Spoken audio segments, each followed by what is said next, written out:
Saya Desi Selviani, Anda sedang menyaksikan News Update Warta Kota. Beredar kabar PDIP akan bergabung dengan pemerintahan Prabowo Subianto dan Gibran Rakabuming Raka. Isu tersebut pun ditanggapi oleh Presiden Joko Widodo pada Sabtu 20 September silam. Respon itu disampaikan Jokowi saat ditemui awak media di Istana Negara.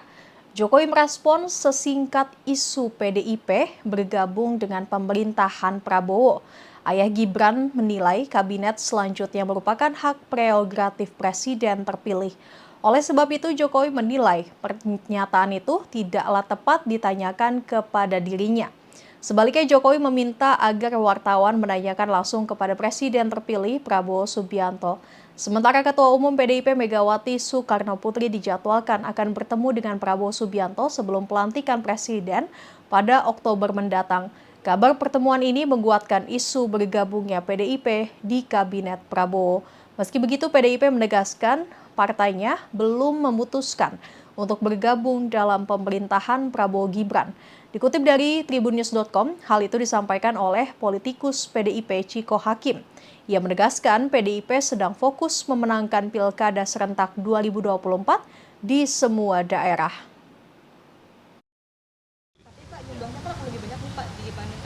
Itu hak prerogatif presiden terpilih. Pak, kalau PDIP masuk gimana, Pak?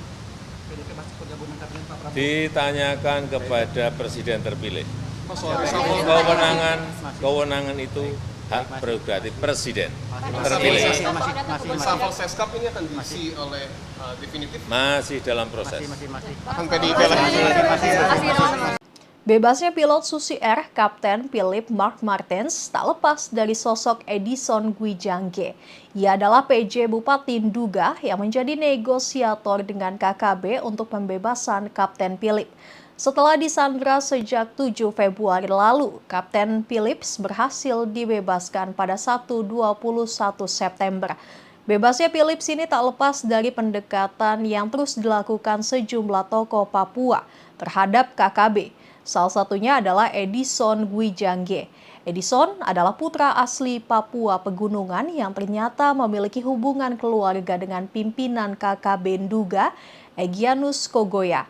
Oleh karenanya, sejak menjabat sebagai PJ Bupati Nduga, Edison diberi tugas untuk bernegosiasi dengan Egyanus Kogoya agar mau membebaskan Kapten Philips. Selama proses pembebasan pilot Susi Air, Edison pun beberapa kali mendapatkan ancaman hingga serangan dari anggota KKB Nduga. Selain mengupayakan mediasi dengan KKB Nduga, saat pembebasan pun Edison menjemput langsung Philip di kampung Yuguru dengan menggunakan helikopter dari Asian One PKLTY. Helikopter tersebut terbang dari Timika ke Yuguru pada Sabtu pagi pukul 8 waktu Indonesia bagian timur. Lalu kembali membawa Philips didampingi Edison dan mendarat di Lanut Yohanis Kapiau, Timika pada pukul 12 siang. Sebelum menjadi PJ Bupati Nduga, Edison pernah menjabat sebagai asisten 3 Setda Provinsi Papua Pegunungan. Ia juga pernah memimpin PMI Kabupaten Nduga sebagai Ketua PMI Kabupaten Nduga.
Motif pembunuhan seorang bocah berinisial APH berusia 5 tahun di Kabupaten Lebak, Banten dipicu karena permasalahan utang piutang.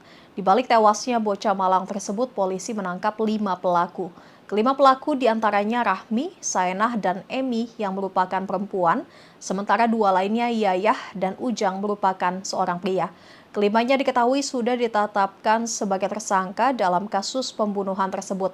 Kepala Satuan Reserse Kriminal Polres Pandeglang AKP Herdi Medikson Samula mengatakan ibu korban berprofesi sebagai penjual barang-barang dengan sistem cicil atau mengkredit. Hardi juga menyebut 1 dari 5 pelaku merupakan teman dari ibu korban. Meski sudah tidak bertetangga, pelaku masih menjalin komunikasi dengan ibu korban. Diketahui 2 pelaku Rahmi dan Saenah merasa sakit hati kepada ibu korban karena ditagih utang. Hardi menegaskan eksekutor yang tega menghabisi nyawa korban merupakan seorang perempuan bernama Emi. Sadisnya salah satu pelaku adalah guru les korban. APH dibunuh di salah satu gudang di rumah kontrakan.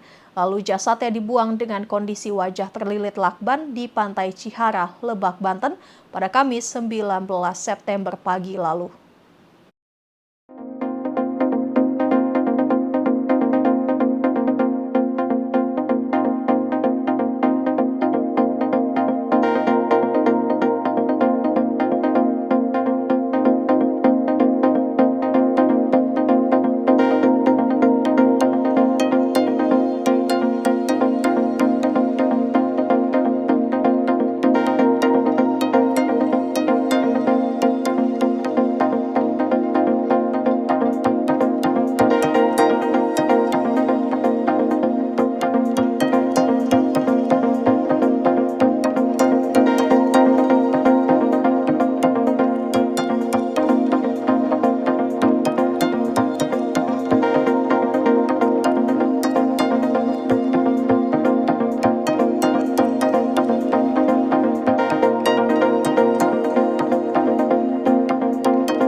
Divisi Profesi dan Pengamanan atau Propam Polri ikut melakukan investigasi terhadap kasus tewasnya 7 remaja di Kali Bekasi, Jati Asih, Sabtu 21 September. Investigasi itu dilakukan untuk mendalami apakah anggota polisi melakukan kelalaian saat menggerebek para remaja atau tidak. Kapolda Metro Jaya Irjen Pol Karyoto menegaskan jika terdapat anggota polisi yang melakukan kelalaian, maka wajib bertanggung jawab. Meski begitu, Kapolda enggan menyalahkan kegiatan patroli polisi untuk mencegah tawuran di wilayah tersebut. Pasalnya, patroli polisi dilakukan pada pukul 3 dini hari. Sementara pada waktu tersebut, para remaja kedapatan nongkrong di warung kecil di bantaran Kali Bekasi. Tim patroli kemudian menggerebek 10 remaja, namun beberapa dari mereka panik dan memilih terjun ke sungai. Ya, selamat pagi, Minggu, tanggal 22 September, area Pondok Gede Permai.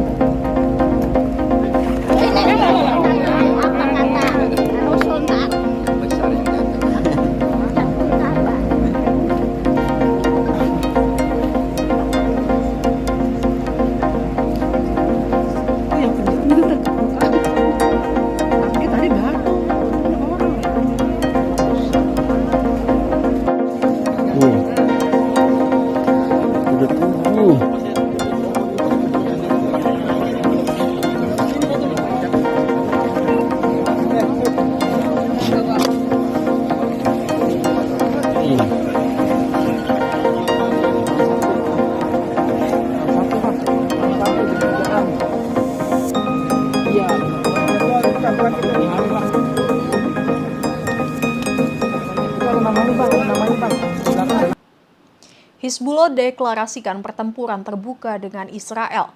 Klaim mereka telah memasuki fase baru dalam pertempuran tanpa akhir.